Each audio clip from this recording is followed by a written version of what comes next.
Let's mic देश का मिजाज नॉर्थ ईस्ट। नमस्कार। लेट्स माइक देश का मिजाज और खबरें उत्तर पूर्व से।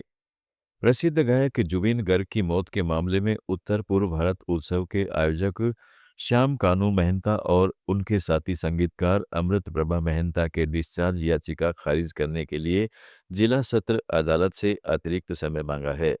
याद रहे, सितंबर 2025 में सिंगापुर में समुद्र में तैरते हुए जुबिन की मौत हो गई थी, जिसमें आयोजक समेत 7 लोगों पर हत्या और साजिश का आरोप है। अदालत ने श्याम कानू का बैंक खाता तकनीकी कारण से अनफ्रीज कर दिया और चार्ज हियरिंग 19 मार्च को रखी थी। अब गुवाहाटी हाईकोर्ट ने फास्ट ट्रैक सत्र अदालत नियुक्त कर दिया है ताकि रोजाना सुनवाई हो और जल्द फैसला आए। जुबिन की पत्नी गरिमा न्याय की उम्मीद जता रही है। त्रिपुरा की आदिवासी क्षेत्र स्वायत्त जिला परिषद ने समग्र शिक्षा योजना के 18 गैर शिक्षक कर्मचारियों को नियमित करने का फैसला लिया है। इसमें 12 लोअर डिवीजन क्लर्क कम कंप्यूटर असिस्टेंट और 6 सीनियर कंप्यूटर असिस्टेंट हैं। इन्हें शुरुआती नियुक्ति से ही पेंशन और ग्रेचुइटी जैसे स्थायी लाभ मिलने लगे हैं। यह कदम बिना राज्य सरकार के चर्चा के लिया गया है। लिहाजा अब सवाल उठ रहा है कि अगर परिषद ऐसा कर सकती है तो राज्य सरकार क्यों नहीं। बीजेपी ने 2018 के चुनाव में वादा किया था, लेकिन 8 साल बाद भी सैकड़ों कर्मचारी अनिश्चितता में है। कर्मचारी संघ ने इसे ऐतिहासिक बताया और मुख्यमंत्री से सभी 850 स्टाफ का तुरंत नियमितीकरण करने की मांग की है। हाईकोर्ट के फैसले के बावजूद सरकार अब सुप्रीम कोर्ट में अपील कर रही है।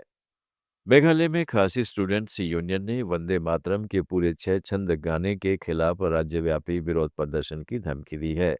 गृह मंत्रालय के 28 जनवरी के निर्देश के बाद, जिसमें सरकारी कार्यक्रमों और स्कूलों में राष्ट्रीय गान से पहले पूरे संस्करण को गाने को कहा गया है।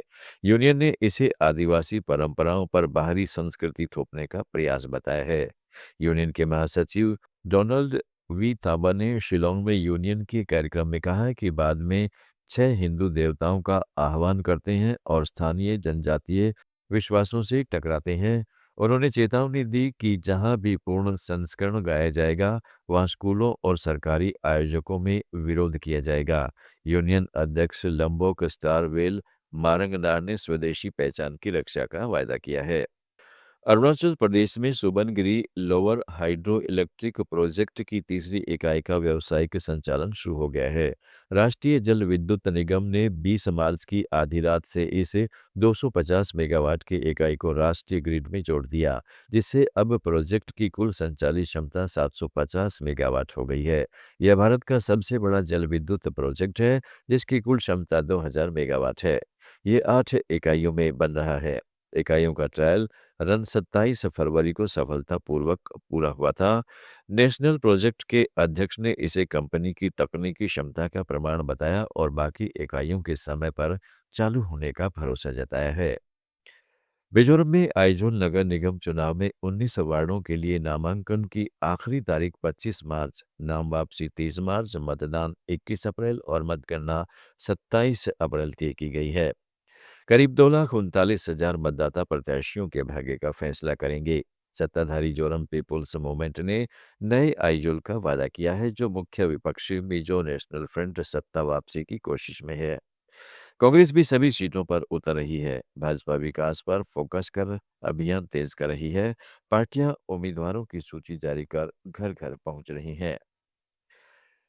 मणिपुर के तामेंग लोंग जिले में बराक नदी के किनारे बामगाईजांग गांव में बना जेईगुआंग बीच तेजी से लोकप्रिय हो रहा है। दिसंबर 2025 में उद्घाटन के बाद से अब तक 10,000 से ज्यादा पर्यटक यहां पहुंच चुके हैं, जिनमें नागालैंड, बिहार और जापान से भी लोग शामिल हैं। स्थानीय निवासियों ने बांस और अन्य सामग्री से इसे विकसित किया है, जहां टेंट, होमस्टे और मोटर बोट की सवारी जैसी सीमित सुविधाएं उपलब्ध हैं, जिससे गांव की अर्थव्यवस्था को फायदा हो रहा है और छोटे रोजगार पैदा हो रहे हैं। लेकिन बुनियादी ढांचे की भारी कमी है। सड़कें खराब, शौचालय, पानी, बिजली और पर्याप्त आवास नहीं है। साथ ही कोई प्राथमिक स्वास्थ्य केंद्र भी नहीं है। देश का मिजाज में फिलहाल इतना ही। जुड़े रहिएगा लेट्स माइक के साथ। आप सुन रहे थे let's mike more than radio. Follow कीजिए हमें हमारे सोशल मीडिया प्लेटफॉर्म्स पर।